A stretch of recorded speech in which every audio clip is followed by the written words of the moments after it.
ইসলামের যে মূল আদর্শ রয়েছে সেই আদর্শের অনুসরণে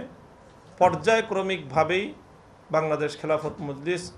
রাষ্ট্র ক্ষমতায় পরিবর্তন আনতে চায়। সেই পর্যায়ক্রমিক ধারাবাহিকতায় বাংলাদেশ খেলাফত মজলিস মনে করে বাংলাদেশে বিগত যেই আওয়ামী স্বৈরাচারী অত্যাচারী ফ্যাসিবাদী গুম খুন হত্যা এবং জাতীয় নেতৃত্বের চরিত্র হনন সহ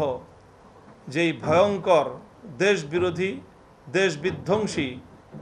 এক ভিনদেশী এজেন্ডা নিয়ে বাংলাদেশে দীর্ঘদিন রাষ্ট্রযন্ত্র পরিচালনা নয় বরং রাষ্ট্রযন্ত্রকে দেশের বিরুদ্ধে জনগণের বিরুদ্ধে লেলিয়ে দিয়ে যে আত্মঘাতী এক ষড়যন্ত্রের রাজনীতি করেছে, সেই জায়গায় বাংলাদেশ খেলাফত মজলিস মনে করে আওয়ামী রেজিমের ফ্যাসিবাদী দুঃশাসনের বিরুদ্ধে দেশ জাতি এবং সকল রাজনৈতিক পক্ষগুলো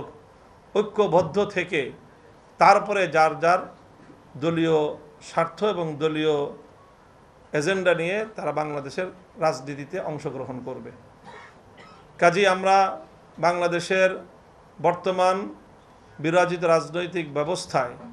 সকল রাজনৈতিক পক্ষের কাছ থেকেই আমরা এটা প্রত্যাশা করি এবং আমরা সকলকে সেই আহ্বান জানাই যে দলীয় রাজনীতি, দলীয় প্রতিদ্বন্দ্বিতা, দলীয় প্রতিযোগিতা আমাদের থাকবে, তবে সেই দলীয় প্রতিযোগিতা এবং প্রতিদ্বন্দ্বিতার ঊর্ধ্বে উঠে দেশ বিরোধী আওয়ামী ফ্যাসিবাদী শক্তির বিরুদ্ধে গড়ে ওঠা রাজপথের ঐতিহাসিক ঐক্যকে কোনোভাবেই সম্পূর্ণরূপে ধ্বংস করে দেওয়া চলবে না। বাংলাদেশের আগামীর রাজনীতিতে যে মেরুকরণ চলছে সেখানে আমাদের স্পষ্ট বক্তব্য হলো বাংলাদেশ খেলাফত মজলিসের মূল লক্ষ্য এবং তার রাজনৈতিক দর্শন হলো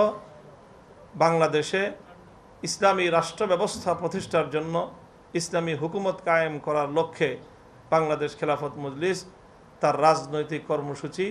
গ্রহণ করবে এবং সেই পথেই বাংলাদেশ খেলাফত মজলিস অব্যাহতভাবে তার পথ চলবে। অন্তর্বর্তীকালীন সরকারের কাছে আমাদের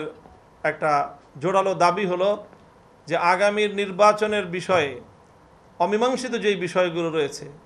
যে বিষয়গুলোর উপর আমাদের রাজনৈতিক সিদ্ধান্ত নির্ভরশীল, সেই জায়গাগুলো দ্রুত সিদ্ধান্ত নিয়ে জাতির সামনে বিষয়গুলোকে স্পষ্ট করা আশু প্রয়োজন।